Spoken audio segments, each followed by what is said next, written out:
की ते कोण जबाबदार म्हणण्यापेक्षा प्रशासनच जबाबदार, प्रशासनाचीच जबाबदारी असते.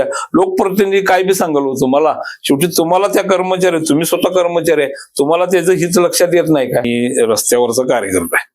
मी एखादी गोष्ट जर मी सभागृहामध्ये असू दे, कुठेही असू दे, जर ती मी मांडली तर त्याचा पाठपुरावा कसा करतो हे तुम्ही मला 25 वर्ष ओळखताय. तर मला धक्का बसला. 2 करोड रुपये त्यांनी ह्या योजनेसाठी त्या विमा उतरायचं त्यांनी मान्य केलेलं आहे. जर त्यांनी नाही केलं तर रस्त्यावरची लढाई जी काय असेल ती त्या कर्मचाऱ्यांसाठी जे काय करावं लागेल, आंदोलन असू दे काय असू दे, वेळ पडली तर मी त्या गोष्टीसाठी जे काय करायचं करणार. परंतु नमस्कार, मी विनायक कलडोने. पहिल्या भागात आपण पाहिलं महापालिकेच्या आरक्षित जागांबाबतचा गंभीर प्रश्न. आजचा प्रश्न त्याहून वेगळा आणि थेट महापालिकेच्या कर्मचाऱ्यांच्या सुरक्षेशी संबंधित आहे. महापालिकेची बँक खाती नेमकी कुठे आहेत आणि त्याचा वापर कसा होतो, आणि या खात्यांशी जोडलेला प्रश्न आहे त्या कर्मचाऱ्यांच्या सुरक्षा कवच म्हणून विम्याचा. कोरोना महामारीच्या काळात आरोग्य विभागातील सफाई कर्मचाऱ्यांचा मृत्यू झाल्यास त्यांच्या कुटुंबियांना 50 लाख रुपयांचा विमा देण्याचा निर्णय शासनाने घेतला होता. मात्र प्रश्न असा आहे, कोरोना काळापुरताच कर्मचाऱ्यांचा विमा का? त्यानंतरही त्यांना विमा संरक्षण मिळायला नको का? याच मुद्द्यावर आवाज उठवणारे नगरसेवक रविसाहेब राजपुते पुन्हा एकदा चर्चेत आले आहेत. रविसाहेब, तुमचा नेमका आग्रह काय आहे? महापालिकेची खाती सध्या ज्या बँकेत आहेत तिथून इतर बँकेत हलवून कर्मचाऱ्यांना अधिक चांगलं विमा संरक्षण मिळवून द्यावं, अशी तुमची भूमिका नेमकी काय आहे? खरं वास्तविक सभागृहामध्ये हा विषय सविस्तर झाला. मी काही त्या संदर्भात माझ्या मागण्या मी समोर ठेवल्या होत्या. इचलकरंजी नगरपालिकेच्या आस्थापनावर आज बघायला गेलं तर 1200 कर्मचारी होते. आता परवा आम्ही अनुकंपाची आणि इकडे तिकडे बघितलं तर सर्वसाधारण आस्थापनावर 1350 कर्मचारी आता सध्या कार्यरत आहेत. ते कर्मचारी, परंतु ह्या कार्यरत असणाऱ्या कर्मचाऱ्यांचं येणाऱ्या काळामध्ये भविष्य धोक्यात आहे. कारण त्यामध्ये बघायला गेलं तर पहिल्या श्रेणी, दुसरी श्रेणी, तिसरी आणि चौथी, यामध्ये चौथा जो वर्ग आहे तो त्यामधला आस्थापनाच्या 1350 मधला जवळजवळ 750 कर्मचारी ही सफाई कर्मचारी आहेत आणि ते रोजच्या जीवनामध्ये संकटाशी तोंड देत असतात. मग त्या काळामध्ये त्यांना जे काही अपघात असेल, त्यांना कुठली दुर्घटना घडली तर नगरपालिकेच्या माध्यमातून वेगळं काही दिलं जात नाही. परंतु जर त्यांचा इन्शुरन्स झाला तर त्या लोकांचं भविष्य सुरक्षित राहील. आणि हे गेल्या अनेक वर्षापासून आमची मागणी आहे की त्या लोकांचं इन्शुरन्स उतरा. परंतु बऱ्याच वर्षापासून त्यांचं इन्शुरन्स उतरलं नसल्यामुळं आमच्या समोर नजीकच्या काळामध्ये काही उदाहरणं बघितल्यानंतर आमच्या लक्षात आलं की आता मागं फिरून चालणार नाही, ह्या संदर्भात आवाज उठवलाच पाहिजे. परवाच आमचा एक कर्मचारी संजय पाटील म्हणून एक मित्र आमचा कर्मचारी, त्याचा ऍक्सिडेंट झाला, जागेवरच त्याचा मृत्यू झाला. दुसरं परवा एक सफाई कर्मचारी मेहतर समाजाचा, त्याचा निर्घुण खून झाला थोरात चौकाच्या गाळ्यामध्ये. स्मिता कांबळे म्हणून एक कर्मचारी आणि वल्लभ लोंढे म्हणून एक कर्मचारी परवाच अनुकंपामध्ये 2 वर्षापूर्वी लागलेला 24 वर्षाचा मुलगा तो हार्ट अटॅकनं त्याचा मृत्यू झाला. दुर्दैव हे आहे की जर आज त्या कर्मचाऱ्यांची खाती आणि खाती म्हणण्यापेक्षा इन्शुरन्स उतरला असता तर त्या कर्मचाऱ्यांना आज साहेब जवळजवळ 1 कोटीपासून ते 50 लाख रुपयेपर्यंत मिळालं असतं. परंतु त्यांचा इन्शुरन्स फक्त न उतरल्यामुळं, मी आज ही 4 उदाहरणं देतोय, पण ह्याच्या अगोदरपासून बरेचसे कर्मचाऱ्यांना असं झालं असणार आहे. तर त्यांचं फक्त इन्शुरन्स न उतरल्यामुळं, परंतु आज त्या लोकांना 1ही रुपये विम्याचा मिळालेला नाही आणि त्याच्याही पेक्षा दुर्दैव बघायला गेलं तर नगरपालिकेची सुद्धा देणी त्यांना दिलेली नाहीत. अशा परिस्थितीत आज ती कर्मचाऱ्यांचं कुटुंब आहे.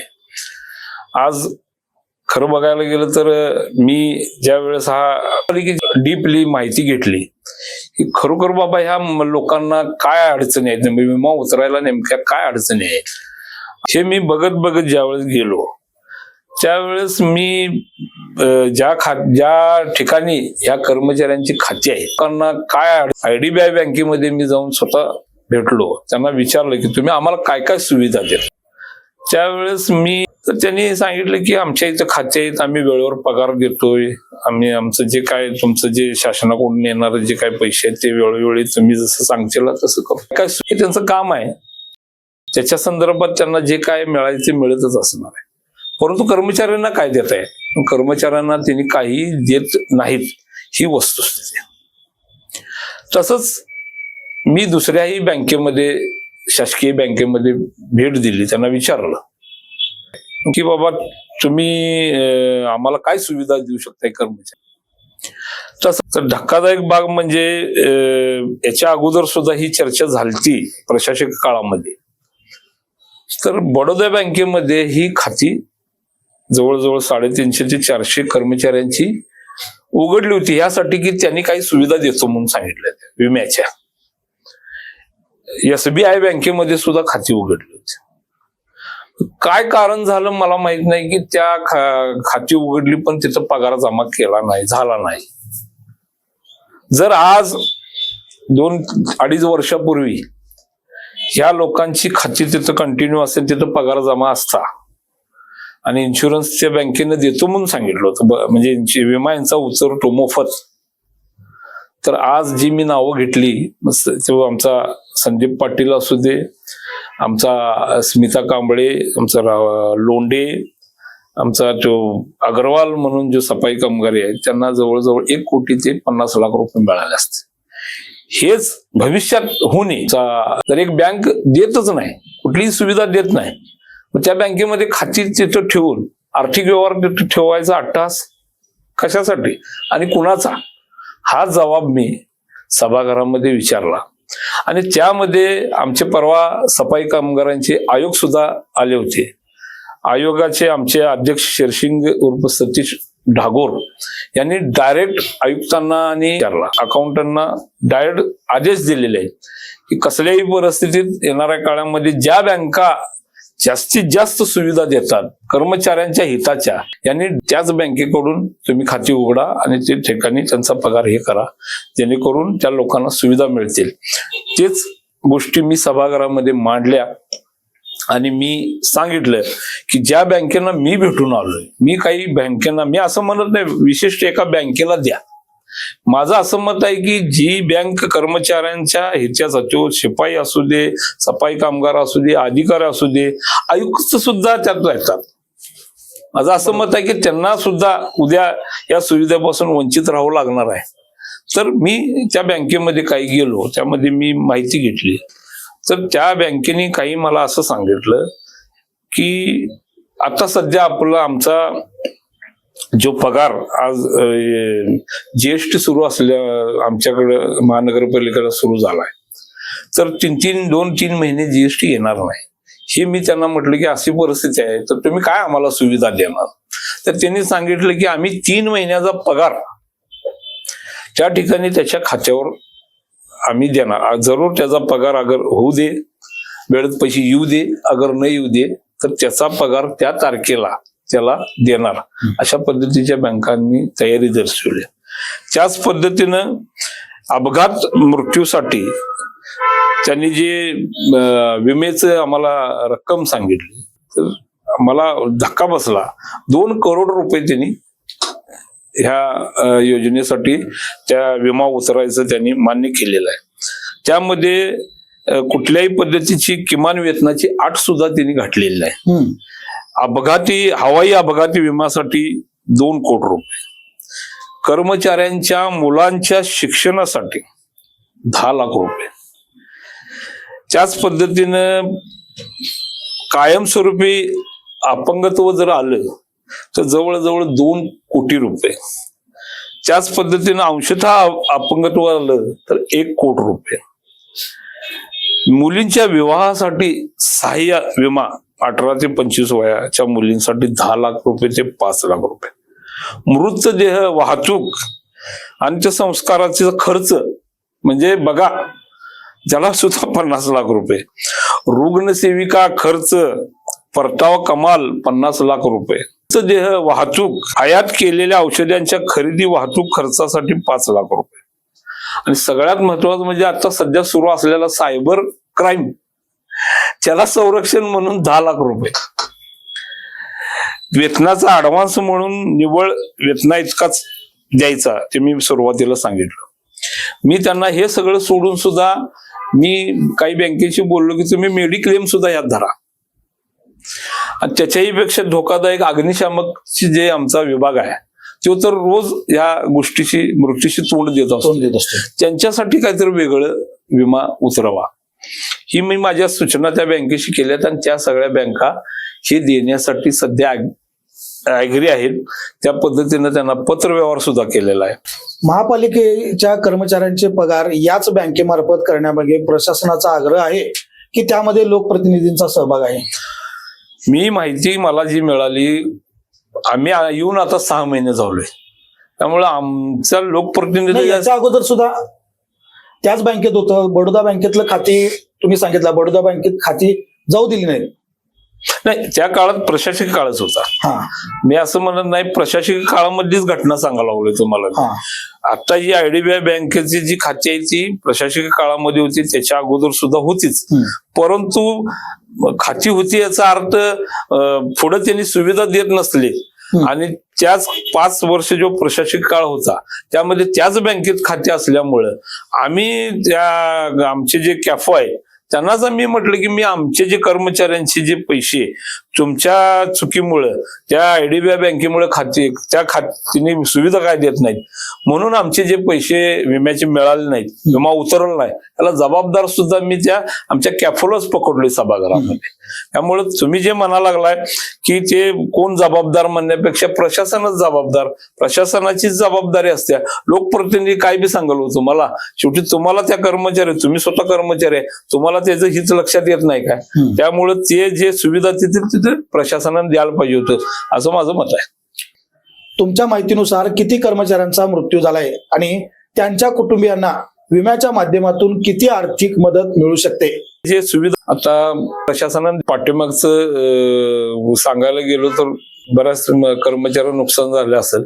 परंतु आता सध्या या 5-6 वर्षाचं मी सांगतो म्हणजे त्यावरून तुमच्या लक्षात येईल की पाठीमागे किती कर्मचाऱ्यांना मिळालं नाही. आज कोरोना काळामध्ये सोडला तर त्यानंतर बघितलं तर आजच्या काळामध्ये 4 कर्मचारी जे आहेत त्या 4 कर्मचाऱ्यांना 1 कोटी ते 50 लाख रुपयेपर्यंत त्या कर्मचाऱ्यांना मिळालं पाहिजे होतं. ते फक्त ह्या IDBI बँकेमध्ये खातं असल्यामुळं आणि विमा त्यांनी उतरला नसल्यामुळं जर ही खाती दुसऱ्या शासकीय बँकेमध्ये असती तर 100% त्यांना ते पैसे मिळाले असते. इतर बँका महापालिकेच्या कर्मचाऱ्यांना विमा संरक्षण देण्यासाठी तयार आहेत काय?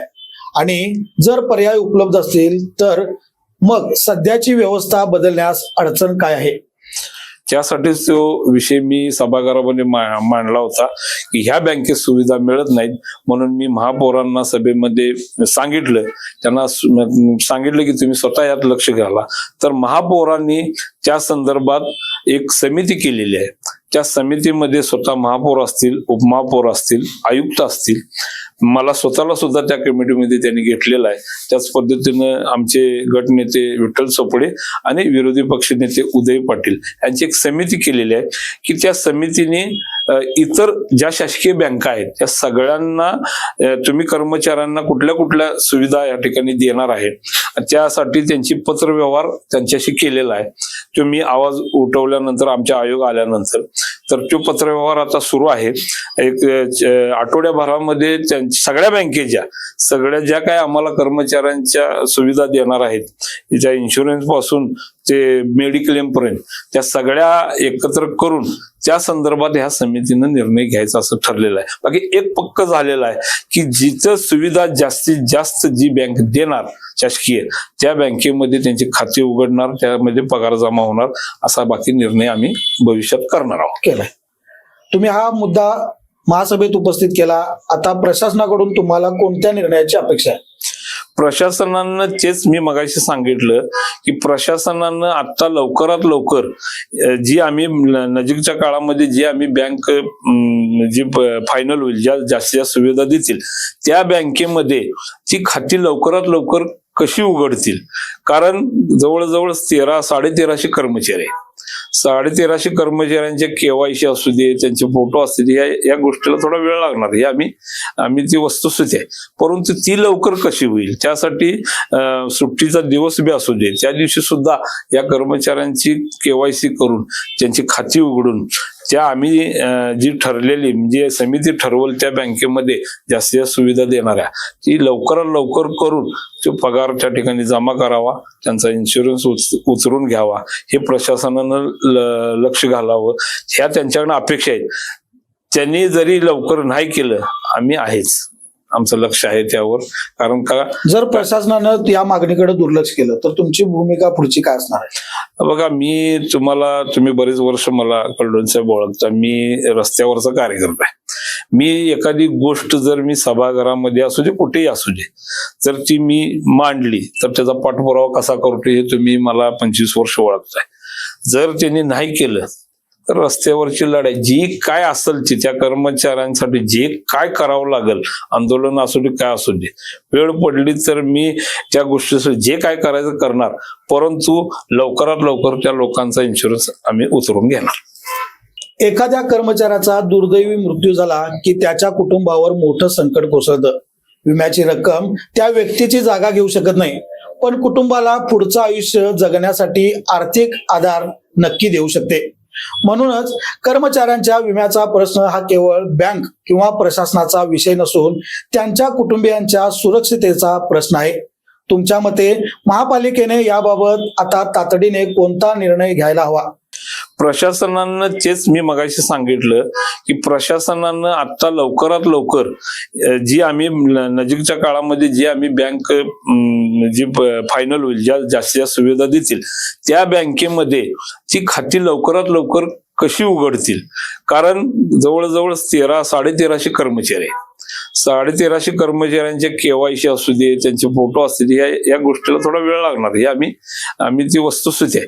परंतु ती लवकर कशी होईल त्यासाठी सुट्टीचा दिवस बी असू दे, त्या दिवशी सुद्धा या कर्मचाऱ्यांची केवायसी करून त्यांची खाती उघडून त्या आम्ही जी ठरलेली म्हणजे समिती ठरवल त्या बँकेमध्ये जास्तीत जास्त सुविधा देणाऱ्या ती लवकरात लवकर करून तो पगार त्या ठिकाणी जमा करावा, त्यांचा इन्शुरन्स उचलून घ्यावा, हे प्रशासनानं लक्ष घालावं, ह्या त्यांच्याकडनं अपेक्षा आहेत. आरक्षित जागांचा प्रश्न असो किंवा महापालिका कर्मचाऱ्यांच्या विम्याचा प्रश्न, दोन्ही विषय वेगळे असले तरी त्यांचा थेट संबंध आहे तो महापालिकेच्या कारभाराशी. आर्थिक हिताची आणि नागरिकांच्या विश्वासाशी एका बाजूला शहराच्या मालमत्तेचा सार्वजनिक वापर आणि दुसऱ्या बाजूला महापालिका कर्मचाऱ्यांची सामाजिक सुरक्षा, या दोन्ही प्रश्नावर लोकप्रतिनिधी आणि प्रशासनाने अधिक जबाबदारीने भूमिका घेण्याची गरज आहे. आता रॅपिड फायर, मी तुम्हाला थेट प्रश्न विचारणार, तुम्ही थेट उत्तर द्यायचं आहे. माझा पहिला प्रश्न, गेल्या 6 महिन्यापासून शहरात चर्चा आहे की अनुभवी व्यक्तींना महत्वाच्या पदांवर संधी मिळायला हवी होती. अनुभवी व्यक्तींना डावललं, हे योग्य की चुकीचं? नाही, असं चुकीचं म्हणता येणार नाही. शेवटी नवीनला दिल्याशिवाय ते जुना कधी होणार, ते अनुभवी कधी होणार, त्यांना कधी अनुभव येणार. म्हणून अनुभवी व्यक्ती महत्वाच्या पदावर असती तर कामाचा वेग वाढला नसता का? थोडा फरक पडला असता, 100% फरक पडला असता. परंतु त्यांना थोडा वेळ लागेल, परंतु त्यांनी त्यांचं काम प्रामाणिकपणे करत आहेत. सध्या महापालिकेच्या कामाचा वेग किती आहे? म्हणजे परिस्थिती अशी झाली की प्रशासकीय काळातून आम्ही डायरेक्ट आता 5 वर्षानंतर आता आम्ही सर्व नगरसेवक निवडून आल्यामुळे आताची परिस्थिती बघितली तर प्रशासकीय काळामध्ये जे अधिकारी लोक आहेत ते लोक अजून त्यातनं बाहेर यायला तयार नाहीत. आणि ते बाहेर आम्ही लवकरात लवकर काढायचं आमचं सुरू आहे. प्रशासनाच्या कामकाजाला 10 पैकी किती गुण देणार? त्या काळामध्ये आम्ही नव्हतं म्हटल्यावर त्यांना गुण द्यायचं काय सध्या 6 महिन्याच्या प्रशासनाचं काळ तुम्हाला सहकार्य करते? नाही. खरं असतं की ते करत नव्हतं. आम्ही त्यांना त्यातनं बाहेर काढायला बघालो त्या काळातून. सत्ताधारी गटाच्या कामगिरीला 10 पैकी किती गुण देणार? 10 पैकी 10. 10 पैकी 10. महापालिकेच्या कारभारातील सर्वात मोठी चूक कोणती? तो 5 वर्ष निवडणूक न झाल्यामुळे तो जो गॅप आहे तो गॅप भरायसाठी आम्ही आता सगळी चडपडा लागलोय. आता आम्ही असं म्हणणार, राज्यकर्ता जरी मी असलो तरी म्हणा ते 5 वर्ष चीच खरी वास्तविक चूक आहे असं मला वाटतं. सध्या शहरासमोरचा सर्वात मोठा प्रश्न कोणता? तर शहरासमोरचा सगळ्यात महत्वाचा पाण्याचा प्रश्न आहे, स्वच्छतेचा प्रश्न आहे. तो आम्ही पूर्ण करायचा प्रयत्न आमचा सुरू आहे. इचलकरंजी महापालिकेचा कारभार सुधारण्यासाठी एकच बदल करायचा झाला तर तो कोणता कराल? आता बदल हा प्रश्न तुमचा वेगळा आहे. प्रशासनाचा कारभार जिथे जिथे प्रशासन चुकते तिथे तिथे आम्ही सध्या आता शेवटी आम्हाला अधिकार सभेमध्ये मांडण्याचा आहे. तो आम्ही सभेमध्ये मांडून जरी काही प्रशासनाचं काय चूक असेल काय असेल तर 100% आम्ही ते बदल घडून त्यांना सांगून आम्ही त्यांच्याकडनं काम करून घ्यायला लागलो. सध्या एका वाक्यात सांगा, इचलकरंजी महानगरपालिका सध्या विकासाच्या दिशेने वाटचाल करते की अनुभवाच्या कमतरतेमुळे निर्णयाच्या गोंधळात अडकली आहे? आता तो प्रश्न तुमचा राजकीय झालाय साहेब. आम्ही जे आमचे महापौर आहेत, उपमहापौर आहेत, ही वस्तुस्थिती नवीन आहे. परंतु यांना आम्ही सगळी जुनी मंडळी एकत्र घेऊन जो काय तुम्ही म्हणताय तसा वेळेचा गॅप आहे तो आणि कमी करायचा आम्ही सगळेजण प्रयत्न करायला लागलोय आणि या गावचा विकास करायचा आम्ही सगळेजण मिळून प्रयत्न करायला लागलोय आणि त्यामध्ये आम्हाला यश यायला लागले. अंतिम शेवटी एक सवाल, रवी साहेब, शेवटी एक प्रश्न सांगा. इचलकरंजी महानगरपालिकेचा कारभार सध्या पोरखेळ असल्याची जी चर्चा शहरात सुरू आहे ती तुम्हाला कितपत योग्य वाटते? आणि जर ही चर्चा चुकीची असेल तर महापालिकेने जनतेसमोर कोणत्या 3 गोष्टी सिद्ध करून दाखवायला हव्यात? नाही, कुठल्याही पद्धतीचं चुकीचं काही म्हणता येणार नाही. कारण 6 महिने झालं आता ही सगळी तुम्हाला मी सांगितलं तसं नवीन आहेत मुलं सगळी. 6 महिन्यामध्ये सुद्धा या सगळ्या आमच्या आता सध्याच्या नगरसेवकांनी सगळ्यात महत्वाचा इचलकरंजीचा प्रमुख रोड आहे तो, त्या रोड मधले ज्या अतिक्रमण आहे ती संपूर्ण काढून हा संपूर्ण महापौरांनीच पुढाकार घेऊन जुनी नवीन या ठिकाणी बऱ्याचशा आम्हाला सुद्धा आमच्या भागातच आमच्या रस्त्याला ज्या अडचण त्यांना तोंड द्यावं लागलं आणि हा संपूर्ण रस्ता आज रिकामा करून घेतलाय. ते फक्त रिकामाच केला नाही तर त्याकडे लक्ष आहे, त्यामुळं अपघाताचं प्रमाण कमी आलेलं आहे. दुसरा सगळ्यात महत्वाचा विषय, आमदारांनी या ठिकाणी आम्ही वेळोवेळी पाठपुरावा केलेला, या ठिकाणी स्वच्छतेच्या संदर्भात आम्ही सभेमध्ये जी पूर्वीची कंपनी होती ती काम व्यवस्थित करत नाही म्हणून आम्ही इंदोरला आमचा सगळा दौरा जो झाला होता त्या दौऱ्यामधले त्या इंदोर मधल्या ज्या काही सुविधा आहेत म्हणजे त्या ठिकाणी अंडरग्राऊंड असू दे, रस्ते त्या ठिकाणी स्वच्छता असू दे, ज्या त्या ठिकाणी आम्ही ड्रेनेज लाईन असू दे, या सगळ्या आम्ही जाऊन बघून आल्या. त्या पद्धतीनं इचलकरंजी हे इंदोरासारखं शहर व्हावं यासाठी आम्ही दुसरं टेंडर सुद्धा त्या ठिकाणी कॉल केलेला आहे. इंदोरच्या धर्तीवरच्या सगळ्या गोष्टी आम्ही त्यात अंतर्भूत केलेल्या आहेत. लवकरच त्या ठिकाणी ते टेंडर मंजूर करून संबंधित मक्तेदाराला आम्ही त्या ठिकाणी देणार आहेत. त्यामध्ये बराचसा आता येणाऱ्या काळामध्ये अंडरग्राऊंडचा एक विषय सगळ्यात महत्वाचा, इचलकरंजी शहरामधल्या सगळे ज्या गटर्स आहेत त्या अंडरग्राऊंड करण्यासाठी शासनाचा निधी लवकरच येणार आहे. त्यामुळे ह्या तिन्ही ज्या गोष्टी आहेत त्यानंतर पाण्याच्या साठी सुद्धा नवीन योजना आमदार साहेबांनी पाठपुरावा करून या ठिकाणी तत्वता मंजूर झालेली आहे, ती लवकर कशी इम्प्लिमेंट करेल, या पाणी, आरोग्य या सगळ्या गोष्टी घेऊन कमी वेळेत आम्ही या गावाचा विकास करण्यासाठी जुनी नवी घेऊन आम्ही करतोय आणि ह्या सगळ्या कामामध्ये नजीकच्या काळामध्ये 100% आम्हाला यश येणार.